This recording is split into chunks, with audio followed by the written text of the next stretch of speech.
Assalamu alaikum everyone. I hope you all are doing great. So today we would be learning about factors that affect child development. So let's get started. There are two main factors that affect child's development, all right? Number one is biological factor and the second is environmental factor. Biological factor means those factors which affect child's development internally. And those factors that affect child's development externally are known as environmental factor, as you can see the name environment. Environmental factors, environment. All right. So let's see both of them one by one. So, what are biological factors? Biological factors, as I have told you earlier, कि ये वो factors होते हैं जो internally child की development को affect करते हैं.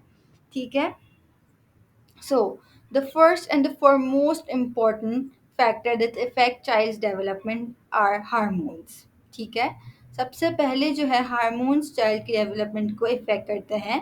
हार्मोन्स क्या होते हैं? हार्मोन्स एक स्पेशल ग्रुप ऑफ सेल्स होते हैं जो बहुत इम्पॉर्टेंट रोल प्ले करते हैं इन ऑर्गेनिज्म एक्टिविटीज़. अगर आपका मूड अच्छा है तो कोई एक हार्मोन रिलीज़ हुआ होगा जिसकी वजह से आपका मूड अच्छा है. अगर आपका मूड बुरा है तो कोई एक हार्मोन रिलीज़ हुआ होगा जिसकी वजह से आपका मूड बुरा हो रहा है. ठीक है? अगर आपके हेयर्स की ग्रोथ ज़्यादा हो रही है तो कोई हार्मोन रिलीज़ हो रहा होगा जो आपकी ग्रोथ में हेल्प कर रहा है, आपके हेयर ग्रोथ में हेल्प कर रहा है. ठीक है?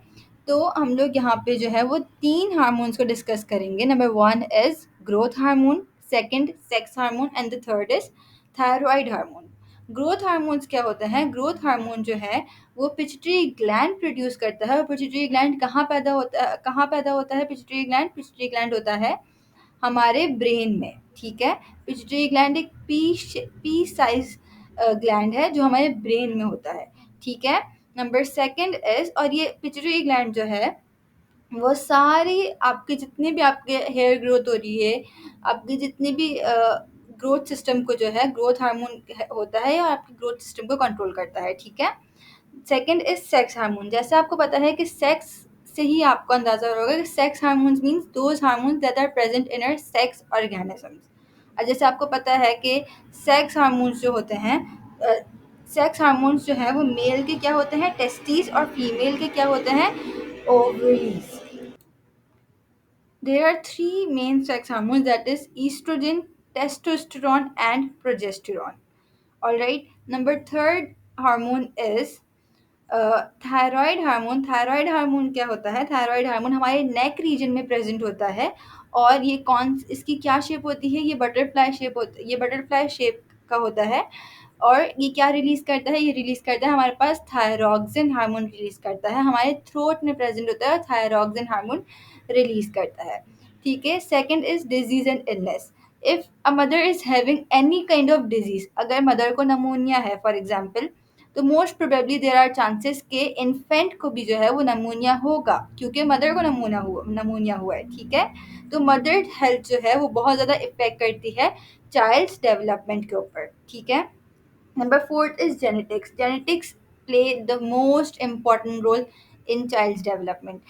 ऑल राइट, अगर आपके पेरेंट्स जो हैं वो ब्लाइंड हैं तो देयर आर चांसेस के मोस्ट प्रोबेबली जो इन्फेंट जो है, जो बच्चा जो है, वो भी ब्लाइंड ही पैदा होगा. अगर आपके पेरेंट्स सुन नहीं सकते, अगर आपके पेरेंट्स को बहुत ज़्यादा क्या कहते हैं, कम नज़र आता है, उनकी आईसाइट वीक है, तो देयर आर चांसेस के from birth there will be glasses on infants. ठीक है? So moving forward, let's move forward. Environmental factors. अब एनवायरमेंटल फैक्टर्स क्या होते हैं? एनवायरमेंटल फैक्टर्स एक्सटर्नली जो बच्चे की हेल्थ के ऊपर इफेक्ट हो रहा होता है उसको हम बोलते हैं एनवायरमेंटल फैक्टर्स. ठीक है? जैसे parenting style. Number 1 is parenting style. Parenting style में क्या होता है? There are two types of parenting style, that is nuclear family and joint family. What is nuclear family? Nuclear family means के you live separate. ठीक है? There will be no चचा, ताया, मामू, खाला.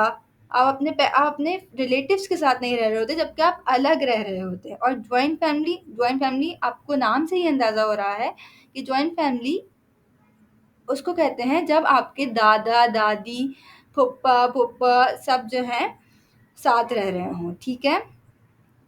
Number second is cultural factors. Alright, cultural factors में हमारे पास कौन कौन, कल्चरल फैक्टर्स में वी हैव रिलीजन, कि आप कौन से मज़हब से ताल्लुक़ रखते हैं। ये बहुत इंपॉर्टेंट होता है कि अगर आप किसी मज़हब से ताल्लुक़ रखते हैं, जैसे अगर आप इस्लाम से ताल्लुक़ रखते हैं, तो इस्लाम के एक सोशल स्टैंडर्ड्स हैं, इस्लाम के ट्रेडिशंस हैं कि इस्लाम में हम लोग ईद मनाते हैं, इस्लाम में हम लोग रोज़ा रखते हैं, इस्लाम में कुछ उसूल हैं, इस्लाम में कुछ हदूदें हैं कि हमें इससे आगे नहीं बढ़ना, ठीक है। ये जो चीज़ें होती हैं, ये चाइल्ड की डेवलपमेंट में हेल्प करती हैं, ठीक है।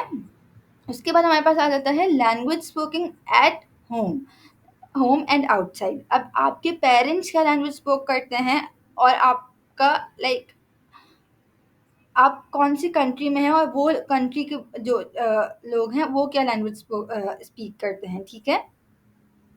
तो लैंग्वेज स्पोकन के अंदर जैसे हम लोग पाकिस्तान में रहते हैं तो वी स्पीक उर्दू, ऑलराइट। लेकिन अगर कोई अमेरिका में रहे तो what they speak English, alright, English and other many languages, alright. उसके बाद हमारे पास आ जाता है वैल्यूज़, कि आप लोग अहमियत किस चीज़ को देते हैं, आपके पेरेंट्स अहमियत किस चीज़ को देते हैं। तो ये सारी चीज़ें भी जो होती हैं बच्चे की हेल्थ के ऊपर असर करती हैं, एंड देन बच्चा जो है वो सीखता है इन चीज़ों से, ठीक है। Second is geographical influence. Geographical influence में हमारे पास क्या आ जाता है कि अगर अगर आप पहले पाकिस्तान में रहते हैं और फिर आप शिफ्ट हो गए, फॉर एग्जांपल इंडिया शिफ्ट हो गए, ठीक है। तो ये जो चेंज होगा, चेंज ऑफ माइग्रेशन जो होगा, ये भी बच्चे के ज़हन पे, बच्चे की लाइफ़स्टाइल पे बहुत असर करेगा, क्योंकि उसको वहाँ पे रहने की आदत नहीं है, ठीक है। तो he will be so like, उसको स्टार्टिंग में थोड़ी मुश्किल होगी and then he will be fine, ठीक है। Second is earthquake. अर्थक्वेक अगर आ जाता है तो वहाँ पे वी हैव सीन कि आफ्टर इफेक्ट्स भी बहुत ज़्यादा होते हैं, ठीक है। Third is change of school. अगर आपने बच्चे को किसी एक स्कूल में डाला हुआ है और फिर आपने उसको वहाँ से निकाल के किसी और स्कूल में डाल दिया, तो वो भी बच्चे की हेल्थ के ऊपर एंड माइंड के ऊपर असर करता है, क्योंकि उसके वहाँ पे फ्रेंड्स बने हुए थे, and then the child have to make new friends in his new school, alright. The third fourth alright sorry fourth is socio economic status. Socio economic status means कि how you have been treated, ठीक है। कि like आप, आपके parents जो हैं वो आपको एजुकेशन कैसे दिलवा रहे हैं, आपके पेरेंट्स का नज़रिया कैसा है वर्ल्ड को देखने का। अगर आपके पेरेंट्स ओपन माइंडेड है तो चाइल्ड भी जो होगा वो ओपन माइंडेड ही होगा। आपके पेरेंट्स की इनकम कितनी है, अगर आप पुअर फैमिली से बिलोंग करते हैं तो there will be more like आपको सफ़र करना, आपको मतलब आपको हर चीज़ को देख के चलना पड़ेगा, ठीक है। Alright, so let's move forward. Discrimination. Discrimination means कि किसी को इन्फीरियर फील करवाना, कि अगर सिबलिंग्स में भी ये चीज़ होती है कि अगर बड़े बहन भाई को ज़्यादा प्यार दिया जा रहा है तो ऑटोमेटिकली जो छोटा भाई होता है या छोटी बहन होती है उसको फील होता है कि नहीं, मुझे इतना ज़्यादा प्यार नहीं दिया जा रहा, और फिर वो एहसास कमतरी का शिकार हो जाता है, ठीक है। इसी तरीके से favouritism in student in the same class, कि अगर आप सेम क्लास में हैं और आपके सेम मार्क्स आए and you are like equal and the teacher is not treating you as a equal student, तो उसमें भी बच्चे जो हैं वो इन्फीरियॉरिटी का शिकार हो जाते हैं, ठीक है। उसके बाद social interaction. Social interaction is most important for children, क्योंकि इससे क्या होता है, इससे आपका कम्युनिकेशन स्किल्स बिल्डअप होती है, आपको कॉन्फिडेंस आता है कि आपको बात किस तरीके से करनी है in front of your elders, in front of your mentor, और आपको एक्सपीरियंस आता है लोगों के दिमाग में क्या चल रहा है, how creative people are, and then those creativeness also affects your mind, and then you will think कि yes, I can do this as well, I can do that as well, all right। So that's it for today. I hope you like the video, and if you have any queries, and if you don't understand anything, so please ask me in a comment section. Thank you so much.